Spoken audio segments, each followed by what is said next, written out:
Olá, estamos aqui mais um podcast Implantes Hormonais e mais. E hoje estamos com Flávia Souza, doutora Flávia Souza, dermatologista, especialista em tricologia. Então hoje vamos falar sobre cabelos, falar tudo que a gente conseguir falar de cabelos. E com a melhor pessoa para isso, que é o especialista. Então, Flavinha, muito obrigado por estar aqui com a gente.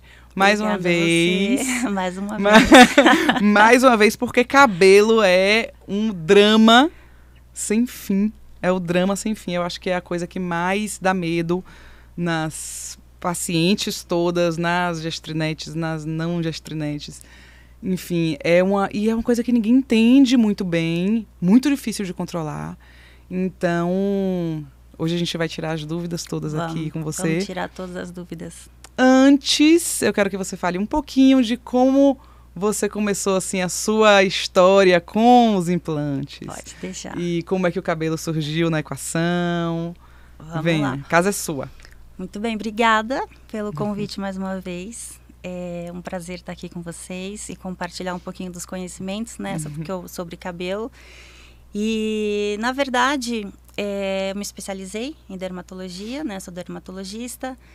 E no início eu pensava, no início da minha carreira, em seguir a área de ginecologia e obstetrícia, né, como a minha mãe, enfim.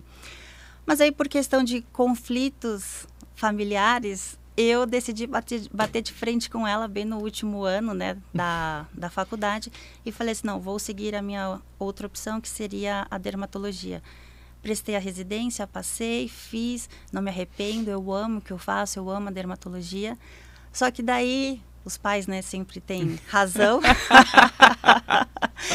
A minha mãe sempre falava, filha, vem aprender um pouquinho sobre os implantes hormonais, você consegue conciliar as duas especialidades. Você sabe o quanto que eu já trabalhei com os hormônios, o quanto que isso muda a vida das pessoas de uma forma geral. E eu falei, não, por enquanto não quero seguir a minha parte, enfim. E aí, até uma hora, né, que a gente aprende, né, tira o orgulho. E aí eu falei assim, tá bom, mãe, vamos lá, vamos aprender, né, sobre os implantes, sobre os hormônios. E fiquei com a minha mãe, aprendendo, não só com a minha mãe, mas também com o Dr. Elcimar, sobre essa questão dos hormônios. E eu vi que realmente não muda só o físico, né, da mulher, mas muda a questão de autoestima, a mulher ela se sente mais empoderada, tem mais energia para fazer as atividades do dia a dia. Então, e pensando na parte da dermatologia, nós percebemos, né, que muda a questão da pele, o tônus muscular. As mulheres que já estão na menopausa percebem essa diferença da pele. Na menopausa elas ficam com a pele mais ressecada, então os implantes eles devolvem esse brilho, né, essa hidratação para a pele, não só para a pele, mas também para o cabelo, né, porque o cabelo ele sofre com essas alterações hormonais. Então eu falei, puxa, legal, vou conciliar os dois. E aí eu comecei realmente a conciliar. E aí, tem praticamente de 2 anos para cá, eu resolvi fugir um pouquinho, né, da dermatologia tradicional, não só por essa questão de estética, porque eu acho que tem muita gente fazendo a mesma coisa, né, de procedimentos estéticos, então eu quis me diferenciar um pouco. Então eu falei assim, bom, eu acho que eu vou para essa área de cabelo, né, uma área que não é tão grande assim, as pessoas estão começando, e é uma área certeira, e gosto muito do que eu faço. Eu amo tratar cabelo porque não é só essa parte da doença, mas é uma parte estética. Quando você está bem com o seu cabelo, o cabelo, na verdade, ele é nosso cartão de visita, né? Ele reflete nossa autoestima, o nosso autocuidado, nossa saúde, porque muitas vezes se a gente não está bem, né, da parte da saúde, o cabelo ele vai refletir, ele vai ficar desidratado, quebradiço, sem brilho. Então, foi por isso que eu resolvi seguir essa parte da tricologia. E gosto bastante, adoro o que eu faço e tem tudo a ver com essa parte hormonal também. Ah, que legal. E a gente está aqui falando minha mãe minha e mãe, tal. É quem porque é a mãe? a mãe de doutora Flávia chama-se doutora Mayra Souza. Doutora Mayra Souza, nossa, acho que eu era uma menina quando eu conheci sua mãe, do lado de meu avô, baiana, né? Baiana Mas já também. radicada em São Paulo há muitos anos, Muitos né? anos. E uma das primeiras a acompanhar meu avô ali, né? Meu avô atendia com ela aqui, religiosamente, toda semana, eram juntos, grudados, e ela estava lá do lado, aprendia tudo No banquinho, né? no Senta banquinho. no banquinho. Quem E teve a sorte de ficou, sentar naquele banquinho, né? ficou anos e anos e anos e anos ali do lado prescrevendo implantes, e foi uma das pioneiras no Brasil, porque na época, até quando eu comecei a tocar o laboratório, era a sua mãe e mais uns 5 médicos assim que rodavam ali, que tinham acesso aos implantes. Então, é uma pessoa que sabe muito de implante, né? Muito, muito, e que fez uma transição maravilhosa quando o Silástico surgiu. Poucas pessoas eu vi fazer uma transição tão suave, assim, sabe? Conseguindo mesmo atender a paciente com outro tipo de produto. E eu conversei com ela algumas vezes, assim, sobre isso, e ela falou, não, eu tô conseguindo fazer e tal, mas é porque ela tinha tanta experiência com a droga, que para ela conseguiu navegar entre os dois, né? Porque ela conhecia muito bem a droga, e a paciente conhece, né? E, enfim, então, Flávia, né? Doutora Flávia teve essa escola ambulante que foi tanto doutora Mayra quanto meu avô, que estavam ali muito próximos mesmo. Me considero uma pessoa de muita sorte por ter esses 2 professores. Mas isso, mesmo. Ali. Isso daí não tem. É mais que qualquer residência. É mais que qualquer residência, pós-graduação e especialização. É mais que qualquer residência. Pois é. E aí, eu queria, assim, entender, porque já me explicaram a questão dos ciclos, e eu acho que esse entendimento dos ciclos, já me explicaram isso umas 2 vezes, mas ainda não está totalmente entendido, não. Mas o que eu entendo é o seguinte: os ciclos são super importantes para conseguir controlar alguma, tipo uma queda, alguma coisa. É importante você entender esse ciclo. Como são os ciclos capilares, para a gente começar a entrar aí no assunto e entender como funciona a queda de cabelo e o que a gente pode fazer. Muito bem. Então, o ciclo normal, né, o ciclo fisiológico do cabelo, ele tem 3 fases. A primeira fase a gente fala que é a fase anágena, né? Essa fase é a fase de crescimento do nosso cabelo. Essa fase, ela pode durar, né, de 2 até 7 anos. Então, é uma fase muito longa. Quando o cabelo ele chega, né, durante esse tempo, dos seus 5, 7 anos de crescimento, ele vai entrar numa fase de repouso, que a gente chama de uma fase catágena. E essa fase, ela dura alguns meses, pelo menos uns 3 meses. O mesmo cabelo, vai crescendo ali, vai crescendo, mesmo crescendo, cabelo. crescendo. Se não Exatamente. quebrar... Se não quebrar, não tiver nenhum outro dano, né? Então, esse mesmo fio. Saiu da fase catágena, a gente vai para a fase telógena, que é a fase de desprendimento do fio. Ele cumpriu o seu ciclo e ele vai cair para ter o nascimento de um novo, né? Geralmente, o que acontece? As principais causas de queda de cabelo, elas vão acontecer ou por alteração nesse tempo dessa fase anágena, né? Esse encurtamento dessa fase. Então, o cabelo, ao invés dele ter o seu período de crescimento de 5 a 7 anos, ele vai ter um encurtamento, então ele vai cair antes dessa data programada, ou ele vai acelerar para a fase telógena. Então, ele já pula novamente para a fase telógena. E aí ele vai se desprender, ele vai cair mais rápido. Uma coisa que é importante a gente aproveitar e falar agora, durante essa fase de crescimento capilar, é a questão do, por que eu não... Tem algumas pessoas que falam, por que meu cabelo não é tão grande? Eu não consigo ter um cabelo grande, né? E isso é simples. O crescimento do cabelo, ele é programado de uma forma genética.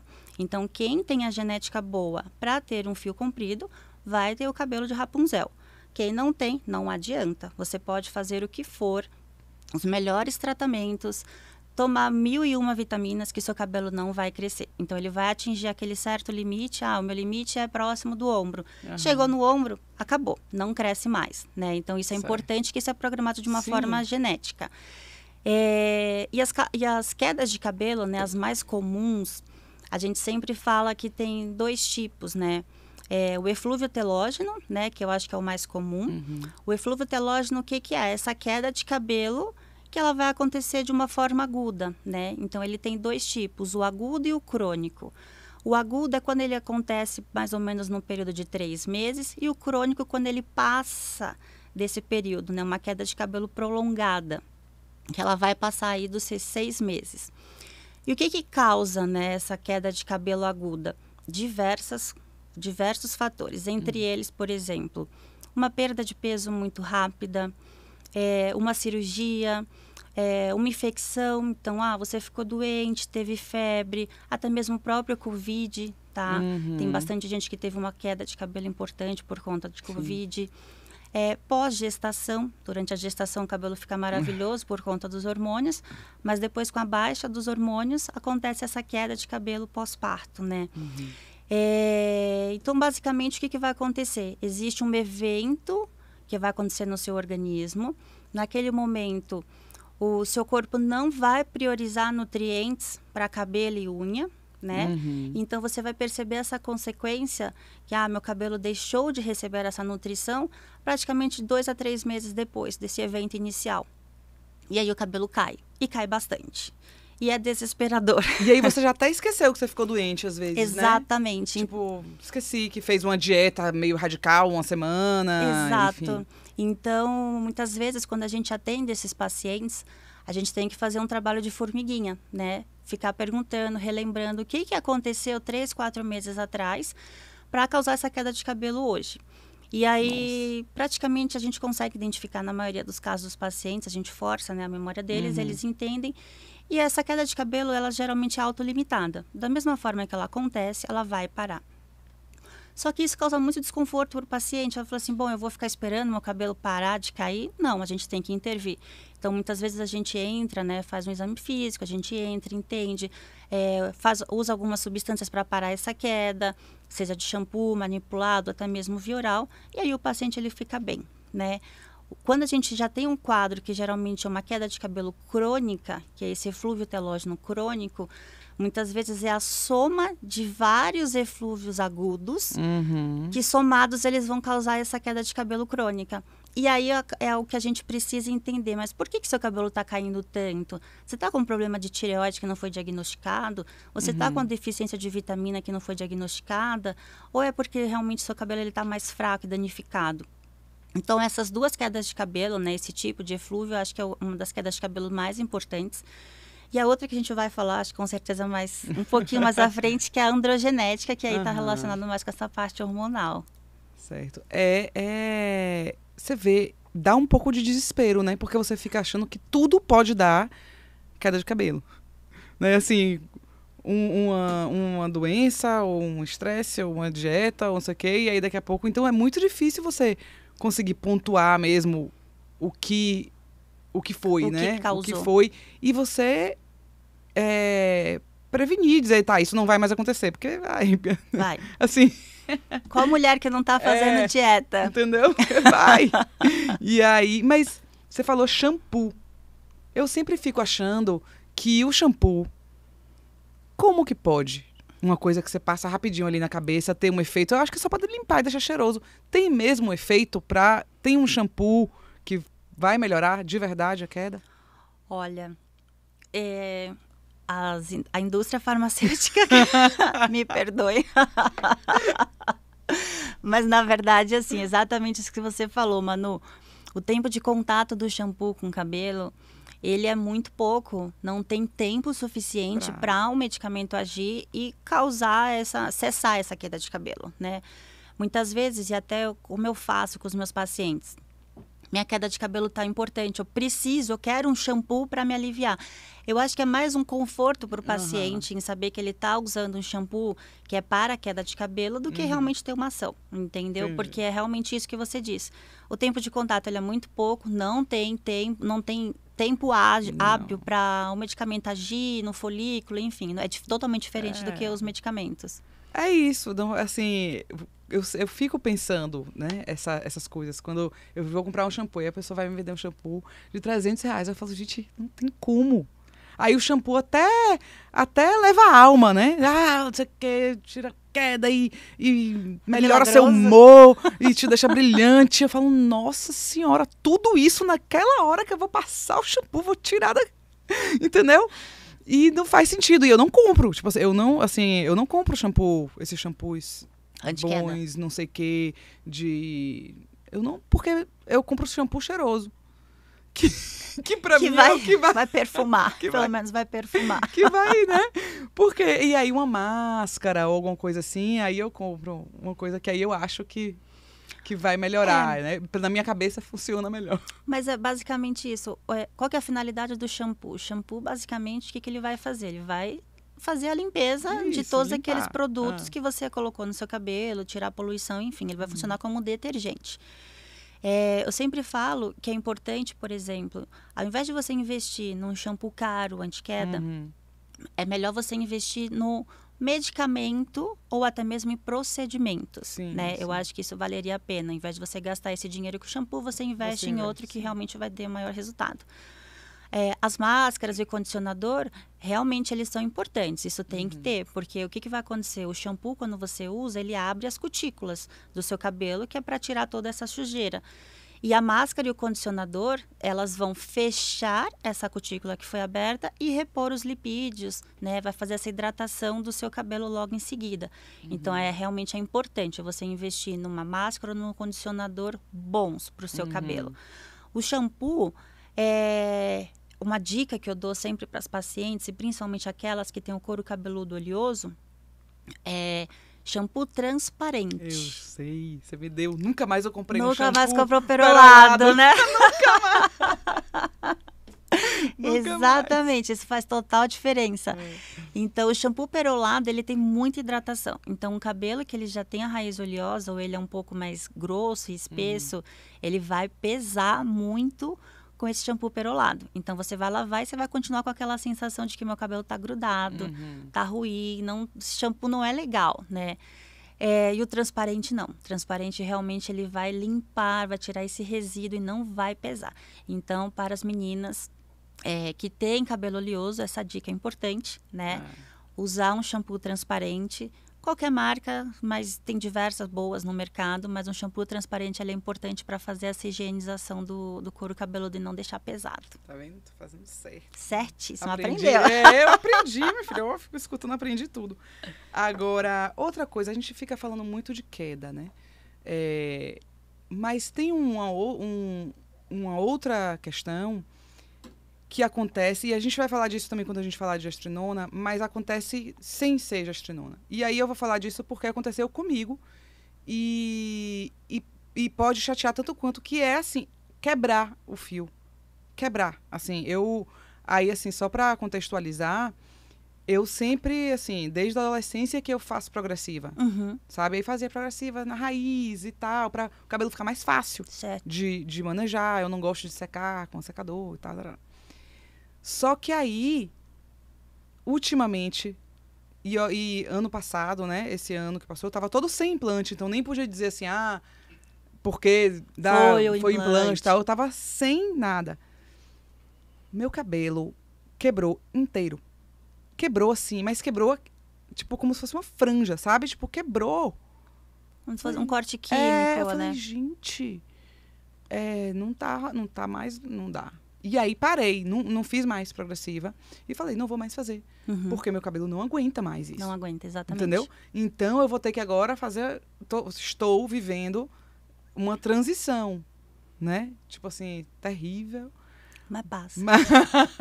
Mas eu entendi, quando eu entendi que o tempo que meu cabelo aguentou fazer progressiva, acabou. Sabe?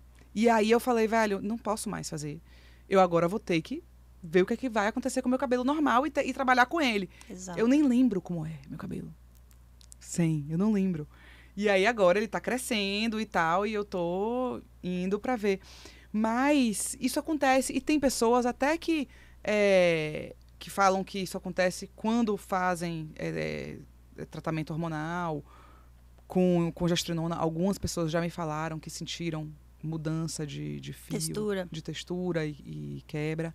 Mas isso aconteceu comigo e, como eu estava sem gestrinona, não foi a gestrinona, foi outra coisa. Eu queria que você explicasse, tá? Os hormônios, eles sempre levam a culpa, né? De tudo. Tudo que é ruim vai ser o hormônio, mas realmente não tem nada a ver com essa parte hormonal. Pelo menos não essa parte da quebra, né? O que acontece quando a gente faz a progressiva, né? A progressiva, hoje em dia ela tem alguns tipos, né, que até são permitidos, né, que são os alisamentos com a base de os alisamentos alcalinos, que teoricamente não tem formol, e os alisamentos à base de ácidos, que realmente são os que têm o formol, né? Seja qualquer um desses tipos de alisamento, o objetivo dele é quebrar no nosso cabelo algumas pontes que a gente fala que são de enxofre, para fazer realmente o cabelo ele ficar liso, né? Mas para isso acontecer, tem toda uma mudança, né? Da estrutura do fio. Então, a primeira progressiva que você faz, né? Você vai perceber que é a melhor progressiva da sua vida. Você vai até sentir que seu cabelo ele tá mais duro, mais forte. Mas isso é temporário. Então, pensa que toda vez que você faz uma progressiva, você quebra essas pontes, né? Que a gente fala que são essas pontes de sulfetos, enfim. E o seu cabelo, toda vez ele vai, abre, quebra essa cutícula, coloca um alisante durante todo esse tempo. Vai chegar uma hora que o seu cabelo ele não vai ter mais essa estrutura e essa força realmente para ficar abrindo e tirando, né? Colocando essa substância. E isso também vale para as tinturas, né? Principalmente a tintura, tonalizante não, porque tonalizante é mais por fora. Mas as tinturas também têm esse mesmo efeito, né? De abrir a cutícula, colocar o pigmento e depois fechar. Então, você fazendo isso durante anos, o cabelo realmente ele não aguenta. E aí, o que acaba formando dentro do cabelo? Que é o que você falou, né? Essa questão, mas o cabelo quebrou. Tem um tipo de cabelo que a gente consegue ver analisando, que a gente fala que é o bubble hair, né? O que é esse bubble hair? Você tem ar dentro do seu fio. E isso acontece principalmente pelo aquecimento, né, do secador e da chapinha. Então, a progressiva, quando você faz, você além de colocar o produto, você aquece. Aquece bem. Você aquece muito, tanto com a chapinha, né, que tem que passar 5, 10 vezes no fio, depois você vem com um secador. E depois você vai continuar usando o secador para moldar o seu cabelo. Então, quando forma esse bubble hair, que é um ar dentro do cabelo, ele está propício para quebrar. E essa bubble hair, ela pode estar em qualquer lugar do seu cabelo. Na raiz, no meio, no final.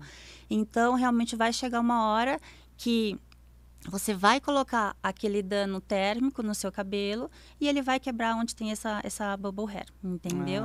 Então, é basicamente isso. E faz sentido, porque o meu cabelo, por exemplo, quebrou, tipo, na frente, aqui, assim, e perto, tipo, quebrou aqui, assim, sabe? Que é justamente onde você pega o secador. Ainda mais que quando eu fazia progressiva, eu fazia, tipo assim, só na raiz, sabe? Então, era ali mesmo. Era ali onde fazia o negócio. Maior dano, né? Onde recebia. Dano. Exato. Era ali. Então, faz total sentido que isso tenha acontecido. E aí, existe a transição capilar. Essa é a transição capilar. Rapaz. Você tem que ser uma pessoa de persistência, porque o cabelo realmente ele vai sofrer. Na verdade, eu acho que é mais nós, as mulheres, do que o próprio cabelo, porque o cabelo ele vai parar de receber aquela agressão, ele vai estar dando graças a Deus, né? Não estou recebendo mais aquilo. Só que você vai perceber, né, que no seu cabelo vai ter essa transição, né? Um cabelo que era liso, que é uma raiz ondulada, e você vai ver que ela tá ficando ondulada. Então, esteticamente, isso acaba incomodando. E aí, o que você vai fazer, né? Não vou usar mais secador, chapinha. É preferível que você use o secador, né? Na distância correta, de pelo menos uns 15 centímetros, do que você ficar toda hora alisando, né? Então, essas pacientes que fazem essa transição, exige muita hidratação, disciplina, cuidado com o cabelo. Muitas vezes você tem que usar um shampoo mais específico, porque até então o seu cabelo era liso, agora ele está ficando mais ondulado. Então, que shampoo eu vou usar? Ele está com mais frizz do que antes, não estava. Então, tem que fazer todo realmente um cronograma capilar, né? Vou lá, viu? Eu vou lá fazer. Para realmente o cabelo que está nascendo saudável. Mas é difícil realmente fazer essa transição. É difícil, mas eu não acho, depois que isso aconteceu comigo, eu não acho que existe uma forma de você chegar com cabelo mais velho.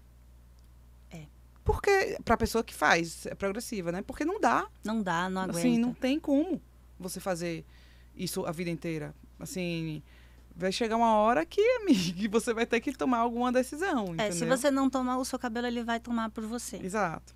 Então, enfim, melhor tomar agora e já né? E já ver como é que vai ser. E eu tô otimista que ele vai me surpreender. Vai, mas o cabelo tá ótimo. Tá dando certo a transição.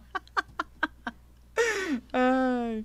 Mas aí, ó, vamos falar de duas coisas em relação ao hormônio mais específicas. Senão, a gente vai falar pra A sempre. gente vai falar do mundo do cabelo inteiro. Mas eu queria falar especificamente, assim, sobre a questão da menopausa. Né? Quando a mulher vai transicionar ali, vai chegar na menopausa, tem uma queixa grande também em relação ao cabelo. E sobre a gestrinona. Vamos lá. Tá? Então, acho que a gente pode começar pela menopausa e depois a gente já emenda. Vamos lá. Então, o que acontece, né? Quando a mulher ela entra na menopausa? O ovário dela, praticamente, ele para de produzir, né, os hormônios, principalmente o estradiol. O estradiol ele é importante não só por essa questão de pele, cabelo, mas também ele é um protetor cardiovascular, então tem toda essa questão. Como que o estradiol ele vai agir em relação à pele e o cabelo, né? Ele vai ser um hormônio protetor. Então, ele é o que puxa a água. Ele é o que vai hidratar a sua pele, o seu cabelo, a sua mucosa, a mucosa vaginal, enfim. Quando a mulher ela entra na menopausa, esse hormônio praticamente ele desaparece. E aí, qual que é a principal queixa? Minha pele está seca, minha pele está craquelada, eu passo hidratante, a mesma coisa que eu não passei nada, né? Meu cabelo está seco, eu hidrato, faço hidratação e ele parece que não consegue absorver, né, essa hidratação que eu estou ofertando. E o ressecamento também vaginal, né? Então, na mulher na menopausa é basicamente isso, né? Essa baixa do hormônio feminino, do estradiol, que vai acarretar toda essa consequência. E aí, quando essa mulher, ela repõe o seu estradiol, ela fala que parece que tirou com a mão, né? Todo esse ressecamento. Então, é uma hidratação que vem de dentro para fora. E as mulheres realmente elas percebem. Até existem algumas que elas conseguem entender quando o hormônio está vencendo, acabando, por conta do cabelo e da pele. Olha. Percebe que a pele começa a ficar mais seca e craquelada e fala, bom, tá na hora de eu renovar meu implante, ele já tá acabando. Ou então, meu cabelo tá mais seco, não tá legal como tava antes. Vai lá ver na sua agendinha, tá perto de renovar. Olha. Então, é justamente por isso, né? O estradiol, ele é fundamental, tanto para essa parte capilar da pele, quanto a questão da mucosa, né? Agora, em relação à gestrinona, o que vai acontecer? É um caminho longo, a gente já vai entrar no meio que a gente não vai mudar tão cedo. Mas a gestrinona em si é um hormônio que eu particularmente sou muito fã. Eu já uso desde os meus 18 anos para suspender a menstruação. E o benefício que ela traz é ótimo, né? Tanto nessa questão de suspender a menstruação, controlar a cólica, TPM, endometriose, enfim. E o que a gestrinona ela vai trazer, né, de efeitos bons e talvez um efeito colateral que é mais temporário, que a gente consegue controlar. Então, pelo fato da gestrinona atuar na via dos hormônios masculinos, né, ela vai produzir um pouco mais de oleosidade, o cabelo ele pode ficar um pouquinho mais oleoso, a pele oleosa, porque ela vai atuar nos hormônios masculinos, né, principalmente relacionado a essa parte da testosterona, só para vocês entenderem. Mas o que ela vai trazer? Além dessa questão, né, do efeito anticoncepcional, ela vai te dar ganho de massa muscular, que é o que muitas vezes a gente quer também, te dá energia, disposição e ajuda na questão do libido também, né? Mas nem tudo é tão perfeito, como eu havia falado, tem esse efeito colateral. E por que isso acontece? Pelo fato dela ajudar nessa questão, né, de aumentar a testosterona, ela vai potencializar a conversão da testosterona na fração mais ativa dela, né? Que é o DHT, a dehidrotestosterona. E isso, no nosso couro cabeludo, né? tem algumas pessoas, homens e mulheres, né, homens pensando na testosterona, que eles têm uma maior afinidade no cabelo. Então, no nosso couro cabeludo existe receptor de DHT, né, dessa testosterona. E aí, o que vai acontecer? Essa testosterona, essa gestrinona, essa fração DHT circulando de uma forma mais ativa no couro cabeludo, ela vai lá no seu folículo, se liga e vai fazer com que o seu cabelo ele faça uma miniaturização, que é o que a gente fala. Você não vai perceber, por exemplo, que o seu cabelo está caindo, diferente daquela queda de cabelo que eu havia falado, o eflúvio telógeno. Você percebe que o seu cabelo está afinando. Então, você vê que a densidade do seu fio, até mesmo quando você faz um rabo de cavalo, ele está mais murcho, ele está menor. Então, essa é a questão, esse é o efeito que ela faz em relação ao cabelo, mas isso não é para todo mundo. Então, que fique claro que isso é um efeito que pode acontecer, mas isso é mais nas pacientes que têm essa predisposição, tem essa maior conversão da testosterona no DHT. Né? E tem como a gente saber isso antes? Mais pelo o histórico da paciente, né? Então, o que a gente vai ver? A gente vai ver que essa paciente ela já tem um cabelo mais ralo, um cabelo mais fininho, né? Então, quando vai colocar o hormônio, a gente percebe, ou a paciente já vem com queda, com a queixa, falando: minha mãe tem cabelo fino, o meu pai tem um cabelo fino, tem histórico de calvície na minha família, então tem que acender esse alerta, né, para um tipo de queda de cabelo que a gente fala que é androgenética. Então, nessas pacientes que têm esse histórico, a gente tem que ter um pouquinho de cautela ou até mesmo informar que isso pode acontecer, né, para ela realmente ficar ciente sobre o tratamento e o que a gente pode fazer para melhorar ou não. E quando a gente faz o exame capilar também, a gente consegue identificar, né? Tem alguns critérios quando a gente observa, porque o cabelo ele fica mais fininho, ao invés de sair na raiz do cabelo 2, 3 fios, sai um só. Então, a gente já sabe que aquela paciente tem um perfil e tem uma predisposição a ter essa alteração, né? Essa maior conversão. Isso é alopecia androgenética? Isso é alopecia androgenética. Que pode ser ativo ou não? Exatamente. O nome já diz, né? Androgenética. Tem essa questão hormonal, que tem essa parte dos hormônios, e tem esse componente genético. Sim. Então, o que vai acontecer? Tanto no homem quanto na mulher, né? Você pode ter esse gene da calvície e uma hora ele pode ficar ativo, né?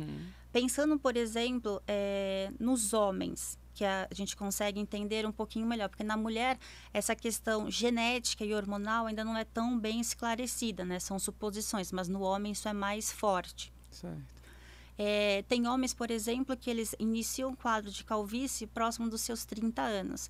Aí você vai falar assim, gente, mas é muito novo. É novo. Significa que aquele gene dele foi ativo precocemente.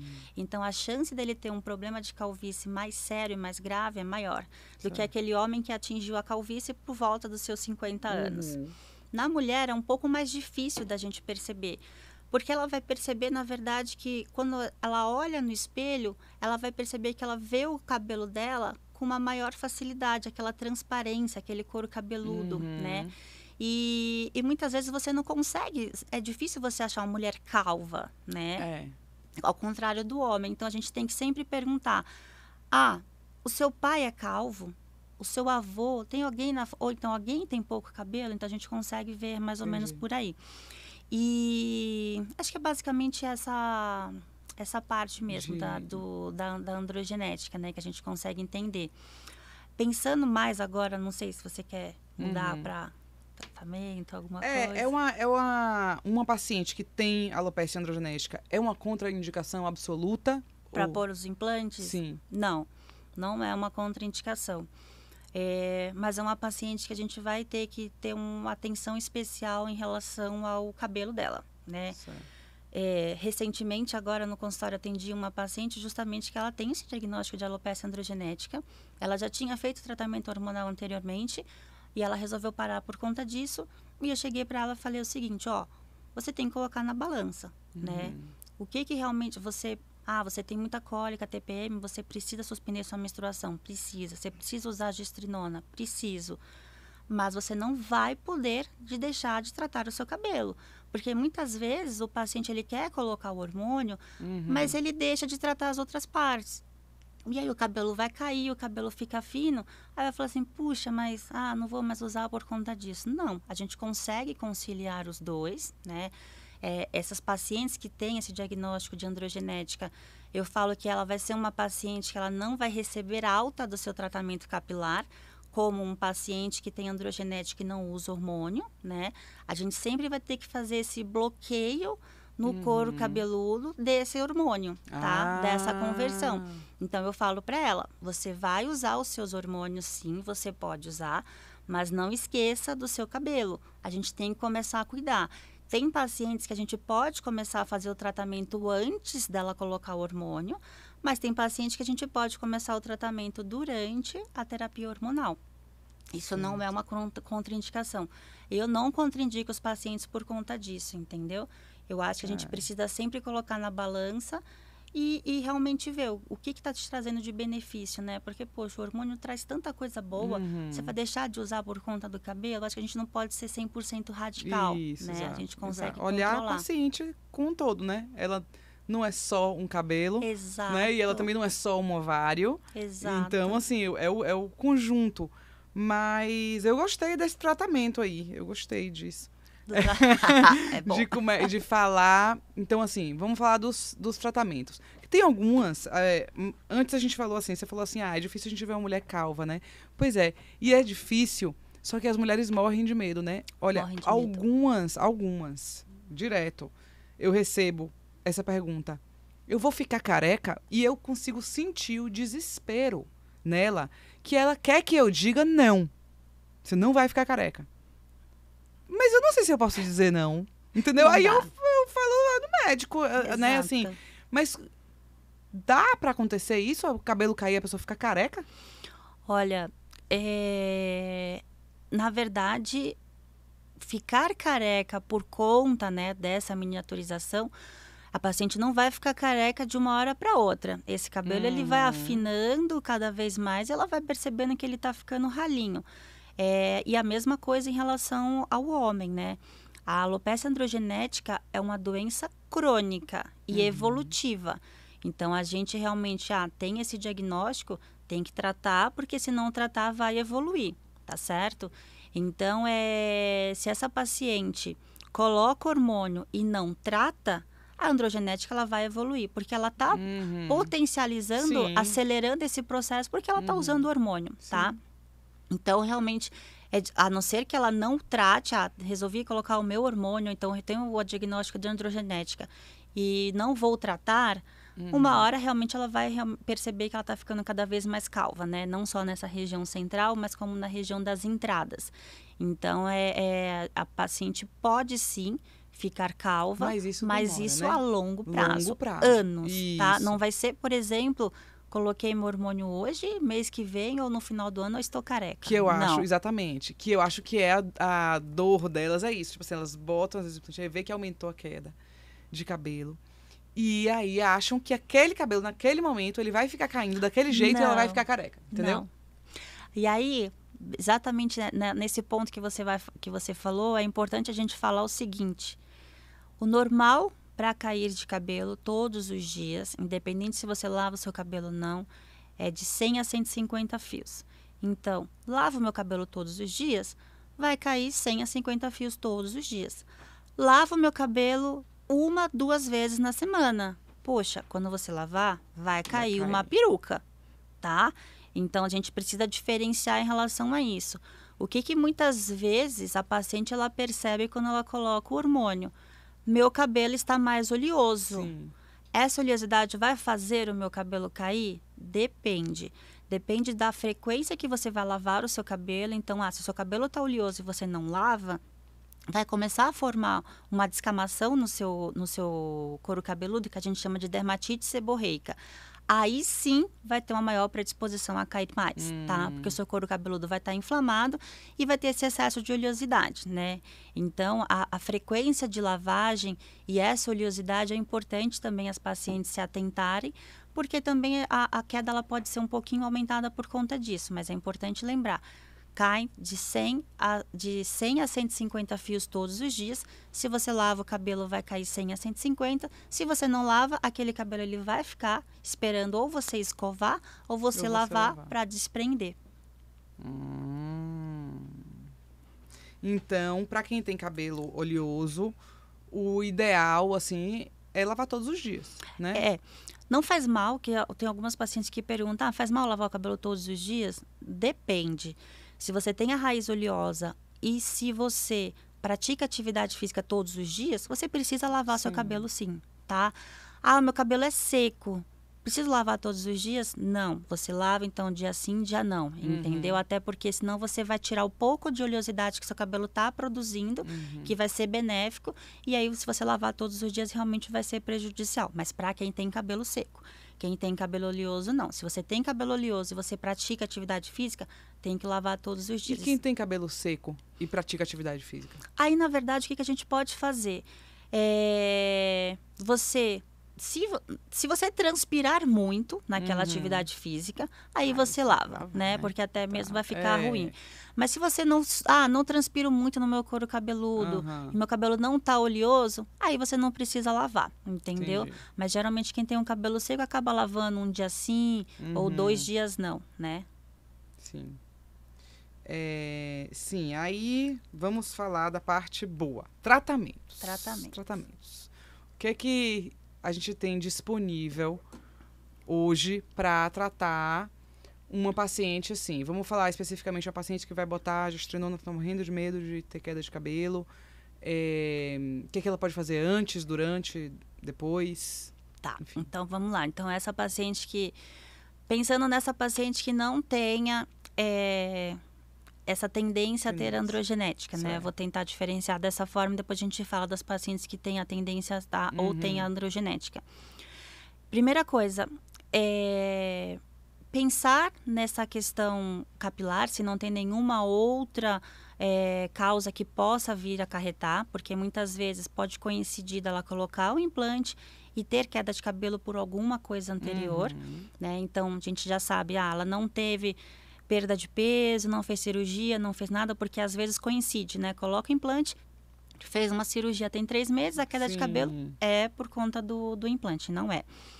Então, a gente analisar esse fio dessa paciente, se ele é um fio oleoso, se ele é um fio seco, pensar nessa questão de modificar o shampoo que ela está usando para fazer uma limpeza um pouquinho mais profunda, né?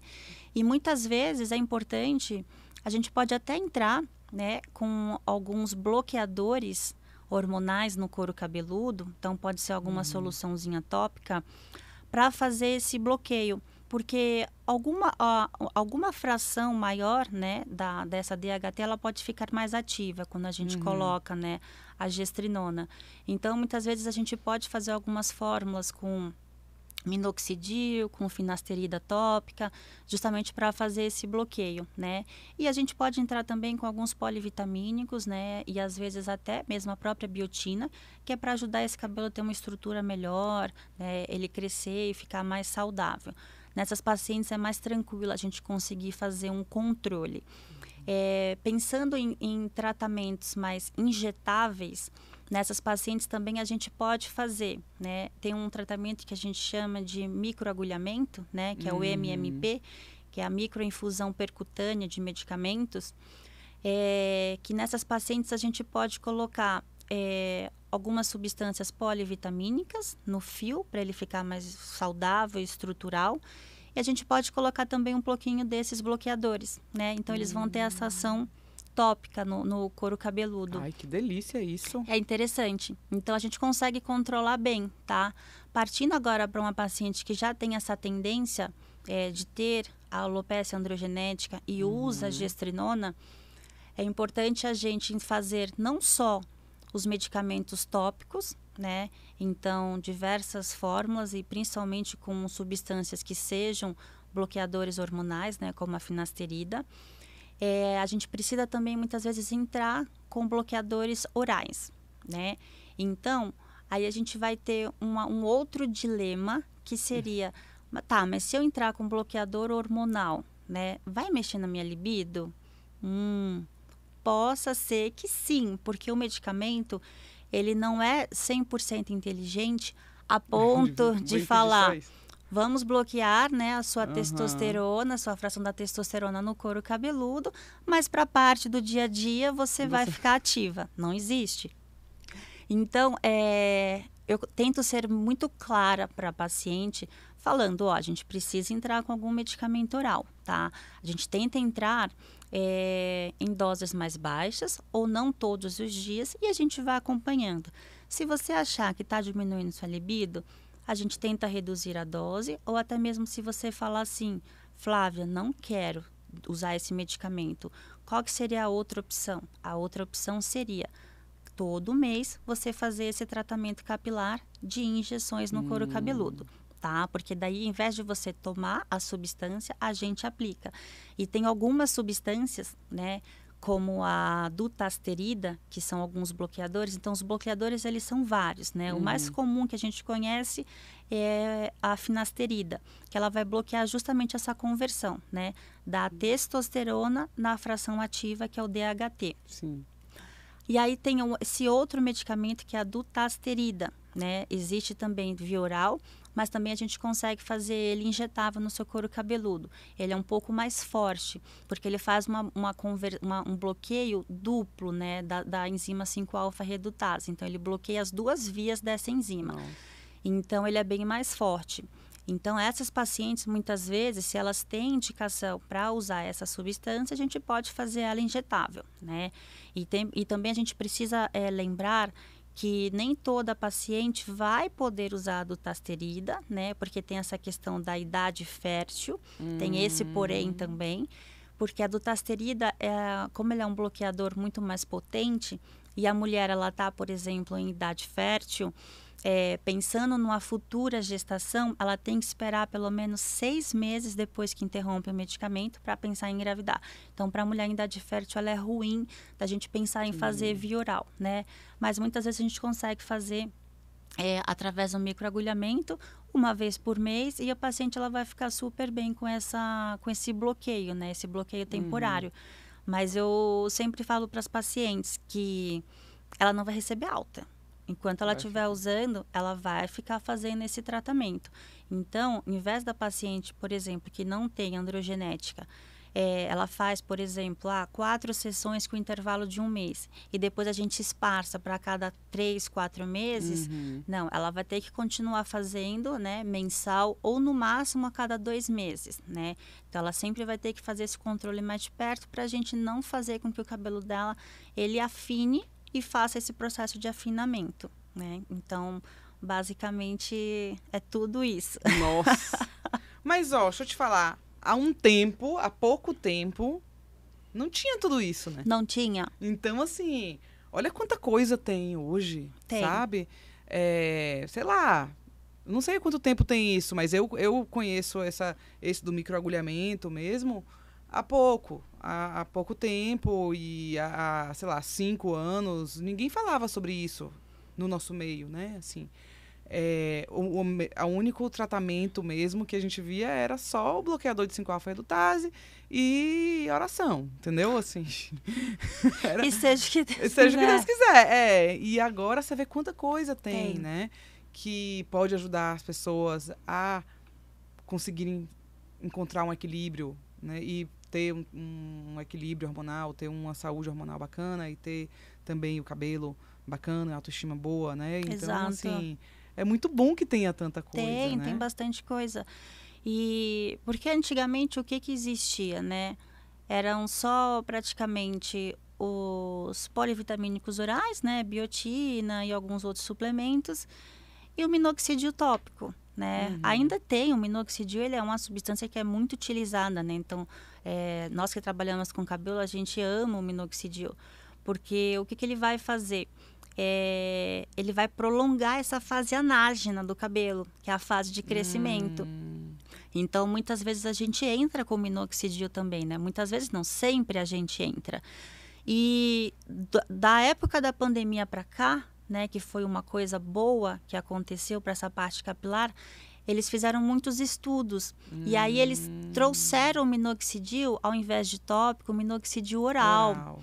Então, você pode ver que tem muita gente, tanto homem quanto mulher, que tem queda de cabelo, ou às vezes não tem queda de cabelo, mas eu quero usar o minoxidil para dar um pouco mais de volume, crescimento capilar e resistência, que acabam usando, né?